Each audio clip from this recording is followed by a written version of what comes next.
भारत के सबसे भरोसेमंद पार्टनर के तौर पर जाना जाता है फ्रांस को, और ये भारत ने साबित भी किया फ्रांस के साथ एक नई डील करके।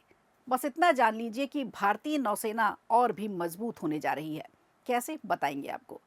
इधर ओटीटी पर जिस तरह से अश्लीलता परोसी जा रही है, उसे लेकर अब सुप्रीम कोर्ट ने दखल दिया है और सरकार को नोटिस जारी किया है। सुप्रीम कोर्ट ने सरकार के साथ साथ तमाम सोशल मीडिया प्लेटफॉर्म को भी आगाह किया है। और इस बार बिहार विधानसभा चुनाव कई मायनों में रहने वाला है खास, क्योंकि हर चुनाव में विपक्षी दलों की जो पारंपरिक शिकायत रहती है वो अब दूर होने जा रही है। क्या है इसकी खासियत, जानकर आप भी खुश हो जाएंगे। नमस्कार, खबर प्रधान शो देख रहे हैं आप और मैं हूं संगीता श्रीवास्तव।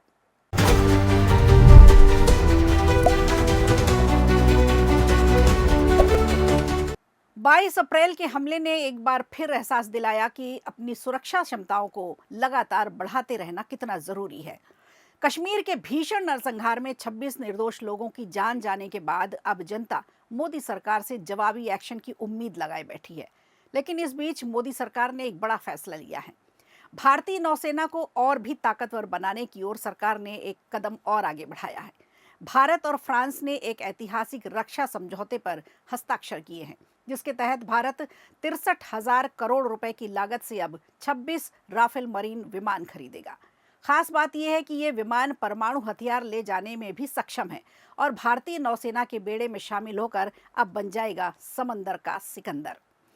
समुद्री सुरक्षा को और भी मजबूती मिलेगी इससे। ये सौदा भारत की रक्षा क्षमताओं को नई ऊंचाइयां देने के लिए माना जाएगा। अब समझते हैं आखिर क्यों चुना गया नौसेना के लिए राफेल।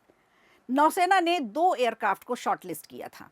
एक अमेरिका का F-18 सुपर हॉर्नेट और दूसरा था फ्रांस का राफेल मरीन। माना कि दुनिया के सबसे बेहतर नेवल फाइटर F-18 का जलवा कायम है, लेकिन ये 4 दशक पुराना है।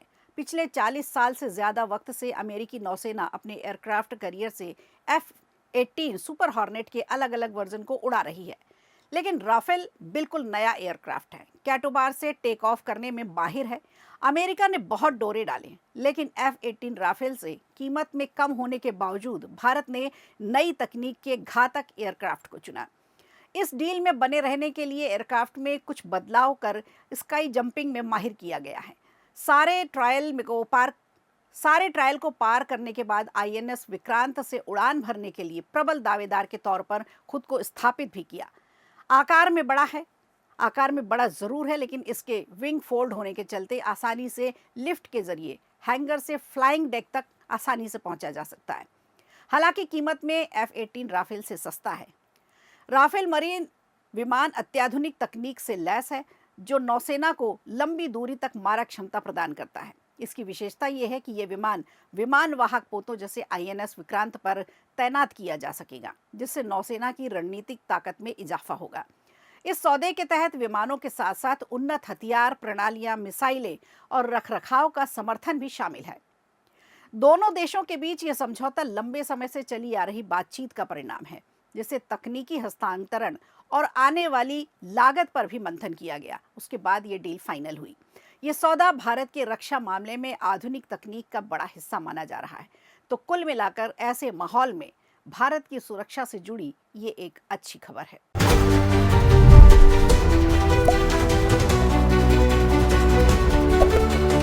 इधर सुप्रीम कोर्ट ने आज एक महत्वपूर्ण फैसला दिया, जो आपसे, हमसे और हमारी संस्कृति से जुड़ा हुआ है। एडल्ट कंटेंट को रोकने और उसके लिए पॉलिसी बनाने की मांग वाली याचिका पर कोर्ट ने आज सुनवाई की और OTT प्लेटफॉर्म्स पर सुप्रीम कोर्ट ने कड़ा फैसला लिया। कोर्ट ने OTT प्लेटफॉर्म और केंद्र सरकार दोनों को इस मामले में नोटिस जारी कर दिया है। जस्टिस गवई ने सुनवाई करते हुए इसे बच्चों के लिए बेहद चिंताजनक बताया है। दरअसल 28 अप्रैल 2025 को आज एक महत्वपूर्ण याचिका पर सुनवाई हुई। याचिका में यह भी अनुरोध किया गया कि ऐसी सामग्री पर प्रभावी नियंत्रण के लिए एक राष्ट्रीय कंटेंट नियंत्रण प्राधिकरण बनाना चाहिए। देखा जाए तो आज हर हाथ में मोबाइल है। ये वाकई चिंताजनक है, क्योंकि लोग अपने बच्चों के हाथ में मोबाइल फ़ोन तो दे देते हैं, फिर वो क्या देख रहे हैं इस पर कम ध्यान देते हैं। जस्टिस गवई ने इस मामले में नोटिस जारी किया है और आइए अब बताते हैं आपको याचिका में क्या कहा गया। दरअसल याचिका में दावा किया गया था कि OTT के साथ साथ सोशल मीडिया पर ऐसे पेज मौजूद हैं जो बिना किसी फिल्टर के अश्लील कंटेंट दिखा रहे हैं, हिंसा दिखा रहे हैं, जिसमें संभावित रूप से बाल अश्लीलता भी शामिल है और बड़े पैमाने पर उपलब्ध है। ऐसी अश्लील सामग्री समाज में गलत मानसिकता को बढ़ावा देती है, असामान्य यौन व्यवहार को प्रोत्साहित करती है और अपराध दर में बढ़ोतरी भी करती है। याचिकाकर्ताओं ने तर्क दिया कि ऐसी सामग्री पर कठोर नियंत्रण के लिए मौजूदा जो नियम बनाए गए हैं वो पर्याप्त नहीं है और एक स्वतंत्र प्राधिकरण की स्थापना से ही प्रभावी ढंग से इसे नियंत्रित किया जा सकेगा। इस पर कोर्ट को कड़ी सख्ती करते हुए रोक लगानी चाहिए। सुप्रीम कोर्ट को इस मामले पर कंट्रोल करने के लिए एक विशेषज्ञ समिति भी बनानी होगी जो इन मुद्दों पर संज्ञान ले सके, जिससे ओटीटी पर ऐसे अश्लील कंटेंट बनाने पर बैन लग सके। जबकि कुछ लोगों का तर्क है कि सख्त नियम अभिव्यक्ति की स्वतंत्रता को सीमित कर सकते हैं। सुप्रीम कोर्ट के इस मामले में फैसले पर सभी की नजरें टिकी थी, क्योंकि ये डिजिटल प्लेटफॉर्म के भविष्य में नियमों को आकार देने जा रहा था। केंद्र सरकार और संबंधित मंत्रालयों से इस मामले में जवाब मांगा गया है। सरकार ने पहले भी ओटीटी और सोशल मीडिया प्लेटफॉर्म के लिए दिशा निर्देश जारी किए थे, लेकिन उनकी प्रभावशीलता पर सवाल हमेशा से उठते रहे हैं। ये सुनवाई डिजिटल युग में सामग्री नियंत्रण और नैतिकता के बीच संतुलन को लेकर एक महत्वपूर्ण कदम साबित हो सकता है। तो आज के लिए खबर प्रधान में इतना ही। दीजिए इजाजत। नमस्कार।